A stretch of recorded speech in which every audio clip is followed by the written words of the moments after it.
quería empezar pues haciendo una reflexión con esta imagen un poco simpática que ustedes están viendo en pantalla, porque en varias oportunidades pues nos hemos dado a la tarea de buscar un significado al tema de autosostenibilidad de las organizaciones no lucrativas, de buscar conceptos para relacionar, para comparar, pues para tener un ámbito de comparación dentro de este tema. Nos encontramos a veces con la sorpresa de que es bastante difícil encontrar un concepto de autosostenibilidad específico para las organizaciones no lucrativas. Encontramos sí conceptos de autosostenibilidad de proyectos, encontramos temas de autosostenibilidad de procesos relacionados específicamente con el medio ambiente, por ejemplo. Encontramos también a veces temas relacionados con la autosostenibilidad de las empresas, pero es bastante difícil encontrar un concepto específico que nos relacione el tema de autosostenibilidad con las organizaciones no lucrativas. Y entonces, pues algunas preguntas que nos empiezan a salir con respecto a este tema es: ¿qué es la autosostenibilidad? Para marcarles aquí, realmente qué es la autosostenibilidad organizacional. Es una palabra que se dice relativamente fácil, pero que conlleva una serie de pasos, que conlleva una serie de momentos en que la organización tiene que plantearse qué quiere alcanzar, cómo lo quiere alcanzar, por lo tanto cómo se logra entonces esta autosostenibilidad. Entonces, partiendo de qué es la autosostenibilidad, pues también tenemos que preguntarnos cómo se logra, qué debe la organización hacer para lograr esa autosostenibilidad. Un tema muy importante, cuando la organización debe empezar a preocuparse por lograr esta autosostenibilidad. O sea, es algo que debe pensar desde el primer día de su fundación, es algo que debe pensar en su mejor momento, o es algo que debe pensar cuando empieza a ver que los fondos probablemente ya no son tan constantes o tan seguros. ¿En qué momento realmente debe la organización empezarse a preocupar por lograrla? Y otra pregunta de las muchas que podemos hacernos en contexto con la autosostenibilidad: ¿qué factores debemos tomar en cuenta para alcanzarla? Parte pues, del objetivo de este webinar es tratar de empezar a dar algunas respuestas a este tema, tratar de conceptualizar esa autosostenibilidad organizacional, pero entonces para poder relacionar temas y para poder introducirlos también a ustedes en la discusión, pues nos planteamos esta imagen con la cual queremos hacer la analogía de lo que es el proceso de autosostenibilidad de la organización. Y pues lo que vemos aquí es una plantación con arbolitos, pero una línea del tiempo que nos lleva desde el momento de la plantación hasta la edad del árbol, a 20 años, y donde finalmente pues también vemos que el arbolito es cortado y es desechado. Autosostenibilidad yo la podría resumir en 7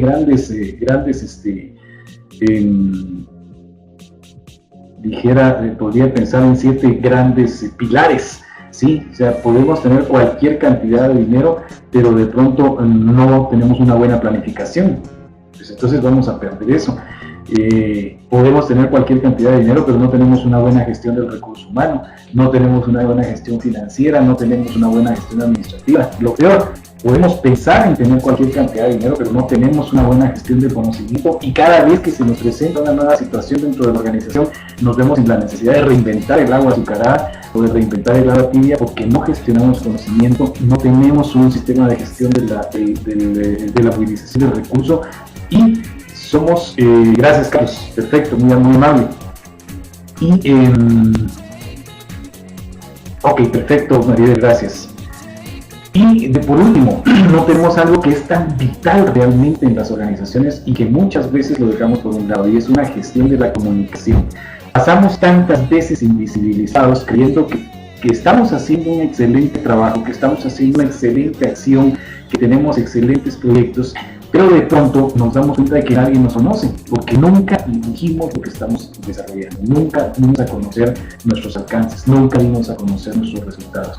Eso nos resta credibilidad, eso nos resta legitimidad. Yo podría decir entonces, para finalizar el tema, autosostenibilidad de una organización no lucrativa es el proceso de lograr ser legítimos a partir de la credibilidad, ¿sí? Y a partir de eso mantenernos en el tiempo sabiendo que pueden confiar en nosotros. La operación incluye en los proyectos una parte de sostenibilidad. ¿Por qué razón? Porque la cooperación no es eterna. Las organizaciones que pretenden vivir de los proyectos que tienen en la actualidad y que se recuerdan que tienen que comenzar a pensar en vivir de sus propios medios, cuando les queda un 5 o un 6% del presupuesto, son organizaciones que están ya comprometiendo totalmente su futuro. Y entonces, ¿qué es lo que hay que pensar? Es pensar en la autosostenibilidad justo en el momento en el que estamos bien. No pensar en la autosostenibilidad en el momento en el que ya nos estamos quedando, ¿sí?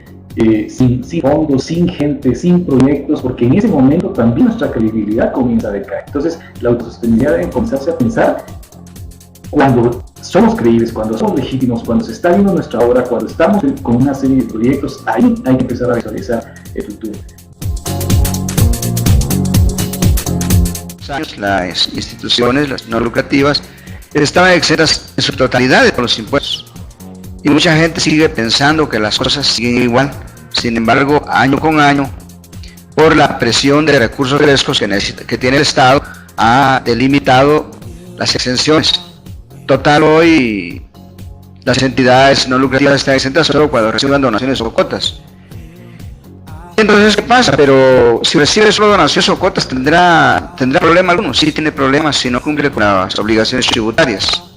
Por ejemplo, hay obligaciones en la ley, obligaciones de dar, obligaciones de pagar y obligaciones de hacer o obligaciones formales. Obligaciones de presentar declaraciones, obligaciones de estar al día con todo el cumplimiento de la ley fiscal para poder tener una solvencia. Y si no se hace eso, afecta la autosostenibilidad. ¿Por qué? Porque el no presentar declaraciones, pues obviamente tiene multas. El no cumplir con hacer retenciones, tiene multas. El no, ¿cómo se llama? El no estar cumpliendo con las obligaciones tributarias hace que cuando una institución requiera una solvencia fiscal, la SAT no se lo da. Y entonces, ¿qué pasa? Si hay donantes privados, pues no le dan la plata porque ese dinero que le dan no le sirve como para hacer deducible su impuesto de renta. Entonces limita sus recursos, limita sus posibilidades. Y lo que es importante es que toda entidad tiene que estar enterada de eso, sus directores, sus contadores. ¿Por qué? Porque no podemos llegar ante la SAT a decir, es que nosotros no sabíamos. De acuerdo a la ley del organismo judicial, nadie puede alegar ignorancia de la ley. Entonces tenemos que estar atentos a cuáles son las obligaciones de las entidades para no incurrir en multas, para no incurrir en problemas para que nos provean de recursos. Además que las entidades donantes pues normalmente ahora son muy exigentes y quieren que primeramente se cumpla con la legislación local. Entonces sí tiene un impacto el conocer y el cumplirles. Normalmente no se capacitan los contadores y son los primeros que tienen que capacitarse. Por un lado. Por otro lado, cuando se capacita, también se capacita el contador y luego no se le da credibilidad a lo que él dice que hay que cumplir. Entonces, para subsanar todos estos errores es importante que la capacitación sea integral, sea no solo del contador, sino de los demás directores de la organización, para tener un conocimiento amplio de las obligaciones a cumplir. Y hace un momentito cuando hablamos, les decía de las entidades que solo reciben donaciones o cuotas. Pero hoy es común tener a entidades no lucrativas que también realizan actividades lucrativas, lo cual no tiene limitación alguna. De acuerdo a la ley de ONGs, la entidad puede realizar actividades de lícito comercio. Entonces, si realiza una actividad lucrativa, si realiza de venta o de prestación de servicios, también tiene que sopesar que hay impuestos que van a afectar y las obligaciones tributarias son mayores. Entonces, lo más importante es planificar también financieramente la situación y estar atentos a la legislación actual y a los cambios. En Guatemala la legislación es muy cambiante, entonces la capacitación debe ser continua. Hay una cantidad, pero yo partiría por esto. Pero número uno, pensar que autosostenibilidad es dinero. Primero, olvidarnos de la gestión de los 7 pilares. Error número 2, pensar que tenemos que pensar, valga la redundancia, en la sostenibilidad cuando nos estamos quedando sin fondos. Entonces es un error garrafal porque es muy difícil recuperar una organización, hacerle fundraising a una organización cuando ya le quedan 5 meses de vida. Es complicadísimo. Otro error importante, no tener un equipo pensando en la autosostenibilidad. Eso es importantísimo. Error garrafal en la autosostenibilidad también, no formarse, no capacitarse. Bueno, uno, no depender solo de un país, de un donante, sino buscar otras fuentes. Eso es a nivel de donación, pero a nivel también de generación de recursos. Internamente, como decimos, la ley no limita que las entidades no lucrativas realicen compra-venta o prestación de servicios. Entonces tienen que tener estrategias para tener alguna división comercial o de servicios que le genere recursos. Eso no significa que perdamos de vista el quehacer de la entidad no lucrativa.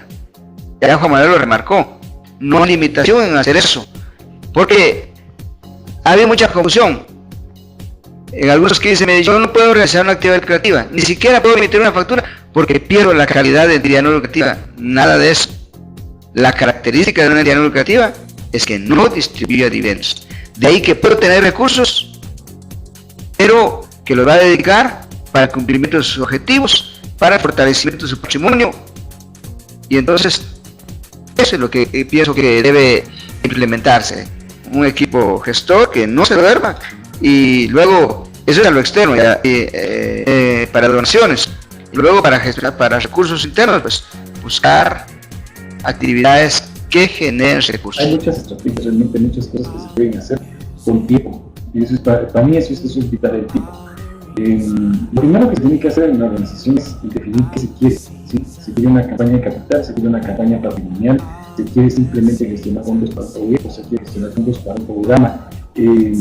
¿Para qué se quiere realmente? Y ahí quiero tomar palabras de Arturo, estoy completamente de acuerdo contigo cuando mencionas el tema que nuestras leyes amparan también a las organizaciones para hacer actividades de venta de servicios, venta de productos, etc. Recordemos que un punto importante es que una organización no lucrativa se caracteriza precisamente porque no distribuye utilidades, pero en ninguna parte dice que no puede vender servicios o no puede vender productos para su generación de fondo patrimonial, para su generación de recurso propio, para poder sobrevivir. Entonces, de ahí se desprende una serie de estrategias desde el mismo inventario de talentos, desde el mismo inventario de productos, desde la misma generación de figuras legales y figuras jurídicas totalmente válidas que permitan empezar a generar un fondo que de alguna manera vaya amortiguando esas crisis económicas, ¿sí? Para la no dependencia permanente de un determinado fondo de cooperación.